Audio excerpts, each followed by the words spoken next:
மலரம்மா tiffin சென்டரில் இன்றைக்கி வந்து ஒரு அருமையான தோசை தாங்க. நல்லா வெயில் காலத்துக்கு வந்து நல்லா குளிர்ச்சி தரக்கூடிய வெண்பூசணை வச்சு தான் ஒரு தோசை செய்ய போகிறோம். அந்த தோசைக்கு பார்த்திங்கன்னா ரொம்ப வந்து டேஸ்ட்டாக வந்து காரசாரமாக ஒரு கார சட்னி தான் செய்ய போகிறோம்.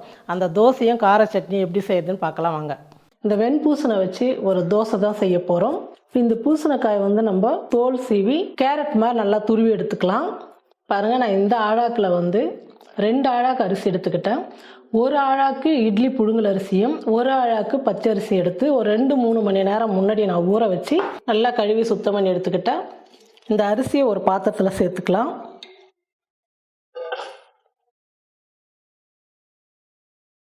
இதே ஆழாக்கில் 1.5 ஆழாக்கு வந்து வெண்பூசணி வந்து தோல் எடுத்துட்டு நான் நல்லா கேரட் துருவுற மாதிரி துருவி எடுத்துக்கிட்டேன். இப்போ நம்ம இந்த பூசணிக்காய் துருவலும் இந்த அரிசியை 2 சேர்த்து தான் நம்ம மிக்சியில் நைஸாக அரைச்சிக்க போகிறோம். இந்த பூசணிக்காய் போடும் போதே வந்து இதில் வந்து அதிகமாக தண்ணி இருக்கிறதுனால கொஞ்சம் தண்ணி இருக்கும். கொஞ்சம் கொஞ்சமாக தண்ணி விட்டு தோசை பக்குவத்துக்கு நம்ம வந்து மாவு அரைச்சி எடுத்துக்கணும். இப்போ மிக்சி ஜாரில் சேர்த்து நைஸாக அரைச்சி எடுத்துக்கலாம்.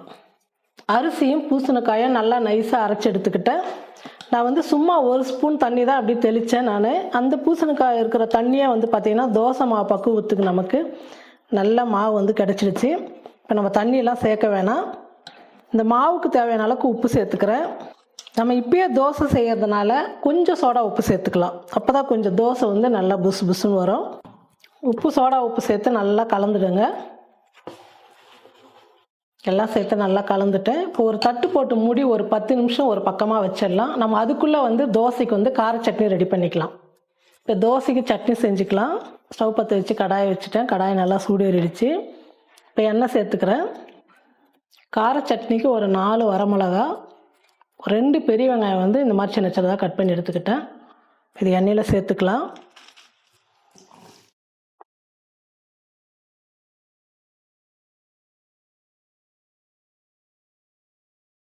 பாருங்கள், வெங்காயம் வந்து நல்லா ஓரளவுக்கு வதங்கிடுச்சு. நான் 2 பெரிய தக்காளி வந்து கட் பண்ணி எடுத்துக்கிட்டேன். அந்த தக்காளி சேர்த்துக்கிறேன்.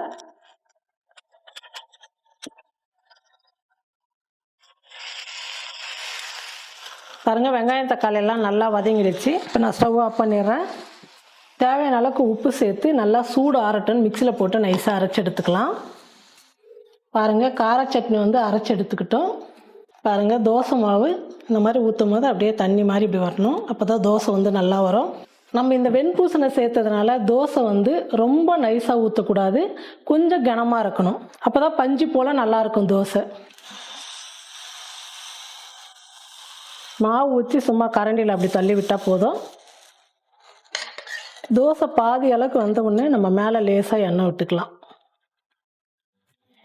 இந்த தோசை வந்து வெள்ளையாக தான் இருக்கும், கலரெல்லாம் வராது. ஏன்னா நம்ம பச்சரிசி அதிகமாக சேர்த்துருக்குறோம். அதே மாதிரி வெண்பூசணை சேர்த்ததுனால தோசை வந்து வெள்ளையாக தான் இருக்கும். ஆனால் சாப்பிட்றதுக்கு வந்து நல்லா மெதுவாக அவ்வளோ சூப்பராக இருக்கும், டேஸ்ட்டாக இருக்கும்.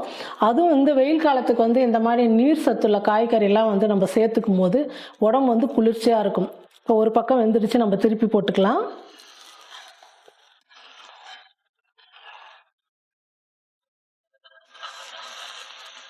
இந்த மாவு நீங்கள் அரைச்சி ஒரு 1/2 மணி நேரம் நீங்கள் அப்படியே வச்சுட்டு செஞ்சீங்கன்னா இன்னும் அப்படியே நல்லா பெருசாக எழும்பி ஒரு தோசை நல்லா மெத்துன்னு பூ மாதிரி இருக்கும்.